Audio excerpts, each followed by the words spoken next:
At my sister's wedding, I walked from table to table with a tray of champagne, serving the man I knew was sleeping with a wedding planner. I remember the exact moment I realized I wasn't a guest. I wasn't a bridesmaid. I wasn't family of the bride.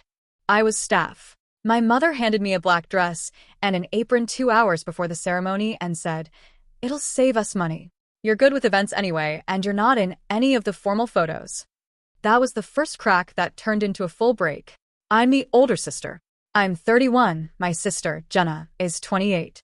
Growing up, I was the responsible one, and she was the golden child. I took her to school, covered for her when she snuck out, helped her with homework. If there was chaos, I fixed it. If there was praise, she got it. Our parents weren't subtle about it. "Jenna is our star," my dad would say, half joking. "You're our rock," he'd tell me, like that was supposed to feel like something other than utility. I didn't mind as much when we were younger. But as we got older, the difference grew teeth. When it was time for college, they drained what little savings they had to send Jenna to a private university. I went to community college at night and worked full-time. When Jenna moved back home after graduating, they let her stay rent-free. I paid rent and utilities from the day I turned 20. Then Jenna met Ryan. Ryan was charming in that slick, practiced way. He worked in sales, drove a nice car, always picked up the tab. The kind of guy who remembered everyone's names and made you feel like the most important person in the room while he was talking to you. My parents adored him within a week. I didn't dislike him at first. If anything, I was relieved Jenna had someone who seemed stable. He helped fix things around the house, brought my mom flowers just because, called my dad sir until dad insisted he stop. But the first time I saw something off was at a family barbecue. Jenna went inside to grab something from the kitchen. Ryan pulled out his phone, smiled at a text, and quickly turned the screen away when I glanced over. Not unusual. Not damning. But my stomach dropped anyway. "Everything good?" I asked. He laughed. "Yeah, all good. Work stuff." The way he said it felt rehearsed. I found out he was cheating 6 months before the wedding. I do freelance event coordination. It's not glamorous, but it pays the bills. The hotel where they were hosting the reception is a place I've worked at before, so I know the staff. One of the bartenders, Megan, texted me late one Friday night. "Pretty sure I just saw your sister's fiancé here." "Not with your sister." I was on my couch, half asleep. I stared at the message, then called her. "It might just be a friend," I said, already pulling on jeans. "No," she said quietly. "You should come." When I walked into the hotel bar, my throat went dry. Ryan was at a corner table in one of the semi-private booths. A woman sat across from him, laughing, her hand on his arm. I watched him lean in and kiss her like he'd done it 1,000 times. I froze. Megan touched my elbow. "I'm so sorry," she whispered. I didn't storm over. I didn't make a scene. I took out my phone and zoomed in, my hands shaking so hard the photos came out blurred. I took a few more until I had a clear shot of his face, his hand on her thigh, her face turned up toward his. Then I walked out. The parking lot felt unreal. I sat in my car, staring at the photos, my heart hammering. I could hear Jenna's voice in my head, excitedly talking about centerpieces and vows and finally, being chosen. I called her that night. "What's up?" she said, sounding tired. "Are you alone?" I asked. "Yeah, just finishing up some work stuff." "Why?" "I need to talk to you about something." "It's about Ryan." She sighed, long and annoyed. "Oh my God. Please don't start. Mom already gave me a speech about not messing this up with my attitude."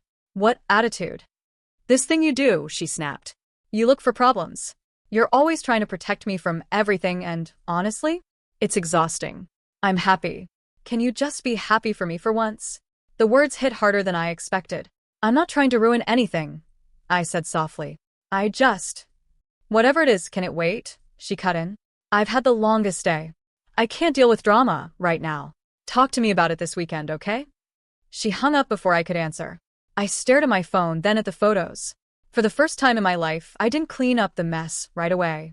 The other woman turned out to be Jess, the wedding planner. I found out a week later in the most casual way possible. Jenna sent me a Pinterest board and a long message about floral arrangements. At the end of the voice note, she added, "Oh, and I finally booked our planner.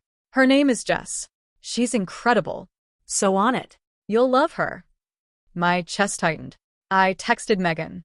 "Did you hear what they were talking about that night?" She replied immediately. "Bits and pieces. He called her Jess." Something about booking more time at the venue. They were definitely making out between all that, though. Why? My mouth went dry.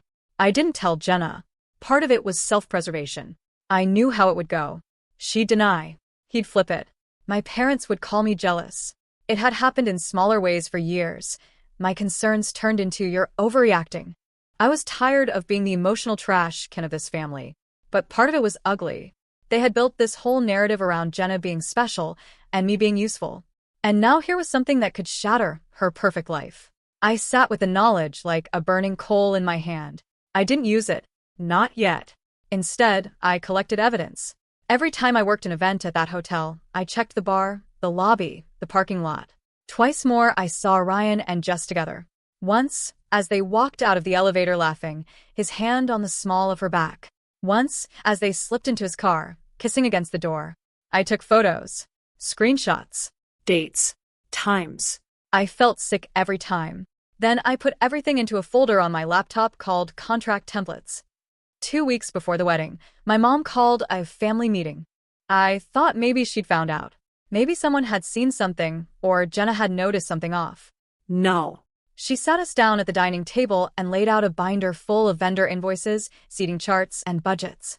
"This wedding is costing a lot," she started. "We're happy to do it, but we need everyone to pitch in. We can't afford extra staff for the reception, so we're going to have some of the younger cousins and, well," she looked at me. "You help with events all the time. You know how this works. It'll be easy for you." I frowned. Pitch in how? Helping serve drinks, pass appetizers, clear plates. Just during cocktail hour and a bit of the reception. We already talked to the coordinator. It'll save thousands. "So, I'm working your daughter's wedding," I said slowly, "instead of attending it. You'll still be there," my mom said quickly. "And it's not like you're in the bridal party." That part one already knew. The bridesmaids were Jenna's college friends and 2 cousins. I'd told myself it was fine. We weren't that close anymore. I didn't realize she'd literally put me in an apron. Jenna wouldn't meet my eyes. "Jenna?" I asked. "You're okay with this?" She shrugged, her voice light and deadly. "You're good at this stuff. And you always say you need the work experience. It's just for a few hours." "I'm your sister," I said. "Not a staff member." My dad cut in. "Don't be dramatic. Everyone is doing their part. You think you're too good to help your own family?" It landed like a slap. I looked at Jenna. She finally looked at me, eyes cold, and gave this half-smile I'd never seen on her before. "It's not that deep," she said. "Don't make this about you." Something in me snapped. I smiled back, a small, tight thing. "You're right," I said quietly. "It's your day." And in my head, a new thought formed, loud and clear. "Then you can have it exactly as it is." The day of the wedding was surreal. They put me in a simple black dress and a white apron. Not ugly, but not anything I would have chosen. My hair was pulled back in a low ponytail to look more professional. The hotel's catering manager handed me a tray and gave me a quick briefing like any other server. I walked past tables of family friends who'd known me since I was a toddler. Some didn't recognize me at first. Others did and hesitated, eyes flicking between my apron and my face, but no one said anything. The bridesmaids took photos on the balcony, dresses blowing in the wind, glasses of champagne in hand. Jenna looked beautiful. I would have said it out loud if I had been standing beside her instead of hovering near the doorway, balancing a tray. Jess, the planner, was there too, headset on, tablet in her hand, barking orders sweetly. She wore a fitted jumpsuit and heels, moving around like she owned the place. At one point, Ryan slipped away from the crowd and headed toward the hallway leading to the back offices. Jess followed a minute later, checking her watch like she had somewhere official to be. No one else noticed. I did. I gave my tray to another server and walked toward the hallway, my heart pounding. I told myself I was only checking, that I already knew what I would find. The hallway was quiet, the muffled sound of music and laughter behind me. I stopped outside a door labeled storage when I heard it, low voices, a stifled laugh, the wet sound of kissing. Then Jess's voice, breathy. "We shouldn't. Not today." Ryan's answer, "Relax. No one's looking for me. They're all obsessed with her." I stepped back, my vision swimming. For a second, I thought about throwing the door open, dragging them out in front of everyone and screaming the truth. My hand shook on the doorknob. Then I pictured Jenna's face at the dining table, saying, "Don't make this about you." I let go of the knob. Instead, I pulled out my phone, zoomed in through the crack in the door, and took 1, 2, 3 photos. Clear. Close. Undeniable. Then I walked back to the reception. The breaking point came an hour later. I was refilling water at the head table when one of the groomsmen raised his glass, already drunk. "To Jenna," he shouted, "and to having family who are so dedicated they'll even work your wedding." Everyone laughed. My ears burned. Ryan turned, looked me up and down in my apron, and smirked. "Hey, Lily," he called out, loud enough for people nearby to hear. "Guess you finally found your calling, huh?" A few people laughed with him. Not loud, but enough. Jenna didn't say anything. She didn't defend me. She just looked between us, lips pressed together, and then turned back to her plate. My chest went cold. I realized I was done protecting people who would watch me be humiliated and say nothing. That night, surrounded by fairy lights and curated playlists, I made a decision. They thought I was the help. Fine. I would help, just not in the way they expected. The next week, while they were on their honeymoon, I did 3 things. First, I went through every photo, video, and screenshot I had of Ryan and Jess. I organized them by date, location, and time. I backed them up to 2 different drives and a cloud folder. Second, I wrote out a clear, chronological account of everything I'd seen and heard. No assumptions, no guesses. Just what I had personally witnessed. Dates, times, places, people present. Third, I booked a consultation with a divorce lawyer, one who specialized in infidelity cases. I didn't tell them it was for my sister until I was in the room. "Can you prove the affair started before the wedding?" the lawyer asked. I slid my laptop across the desk. She clicked through the folder, raised her eyebrows, and nodded slowly. "Yes," she said. "You absolutely can." We spent an hour going over possibilities, spousal support, division of assets, potential leverage. I took notes like a student. When I left, I had a folder of legal advice and a sitcom in my chest. Then I wrote Jenna an email. Not a drunken text. Not a dramatic voice note. An email with a subject line. "When you are ready to really know." In it, I told her everything. That I had seen Ryan cheating months before the wedding. That the woman was Jess. That I had watched them slip into a storage room on her wedding day while I was serving drinks outside. I attached the evidence folder. At the end, I wrote, "I didn't tell you before the wedding because you made it clear my role in your life is to be useful, not believed. You turned me into staff at your own wedding and watched your husband humiliate me, and you said nothing. I am done throwing myself in front of bullets you insist are confetti. When you're ready to stop pretending, open the folder. I've already spoken to a lawyer on your behalf. You can walk away from this with more than just a broken heart. If you choose to stay, that's on you. But you won't be able to say you didn't know." Lily. Then I used a simple tool to schedule the email. It sent the morning she got back from her honeymoon. The fallout was ugly. 3 days later, my phone rang at 2 a.m. Jenna. I stared at the screen, then answered. Her voice was shredded. "How could you not tell me?" "I tried," I said quietly.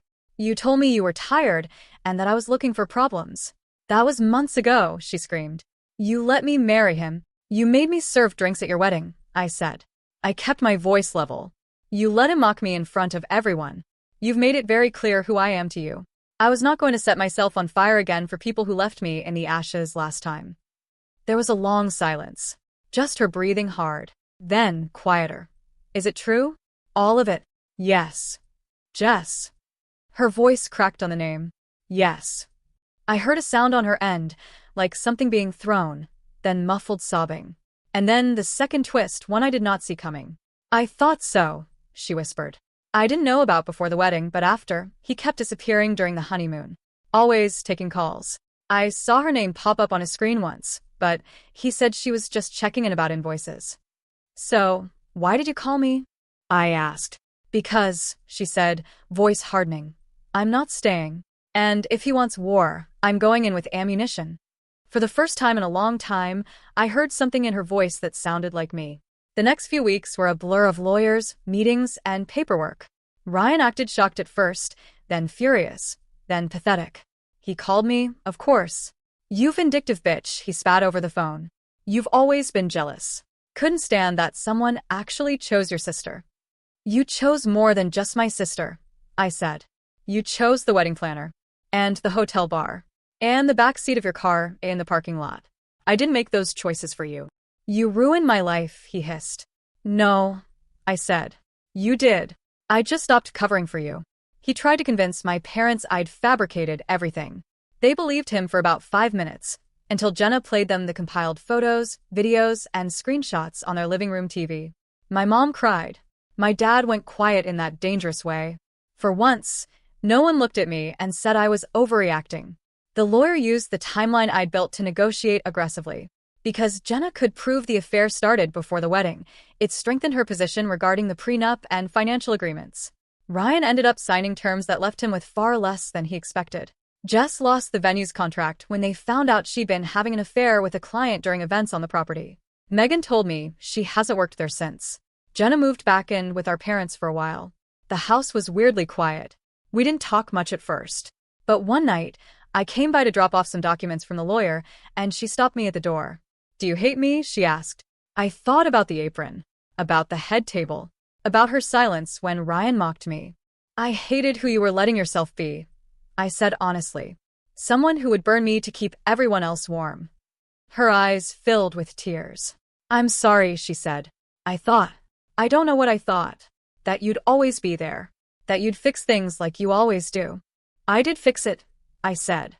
"Just not in the way you wanted." She let out a broken laugh. "Thank you," she whispered. And for the first time since we were kids, she hugged me without me being the one to initiate. It's been 8 months. Jenna is still divorcing Ryan. It's messy, but she's not backing down. She found a new job in another city, closer to me. We're not best friends suddenly, but we talk. She asks my opinion and actually listens. She says thank you now. She apologizes when she's wrong. My parents, that's more complicated. They're polite. My mom keeps saying, we should have listened, and families shouldn't do that to each other. But I don't think she fully understands that she's included in that sentence too. As for me, I moved out of my tiny studio and into a slightly bigger apartment. I picked up more clients through the hotel. Word spread that I was the one who flagged the inappropriate behavior to management. It turns out there's respect in being the person who refuses to look away. Sometimes I still feel guilty. I think about that night at the bar, the months before the wedding, the moment I could have screamed the truth and didn't. I think about the version of Jenna who might have been spared. But then I remember her looking at me in that apron and saying, "It's not that deep." It was deep. It was all the way down. So no, I didn't stop the wedding. I let them marry exactly as they were, with him already cheating and her already willing to sacrifice me for her fairy tale. My power was in choosing when the truth came out and making sure, for once, I wasn't the one bleeding for their choices. If that makes me the villain in some people's eyes, so be it. I was their waitress that night. I served what they ordered.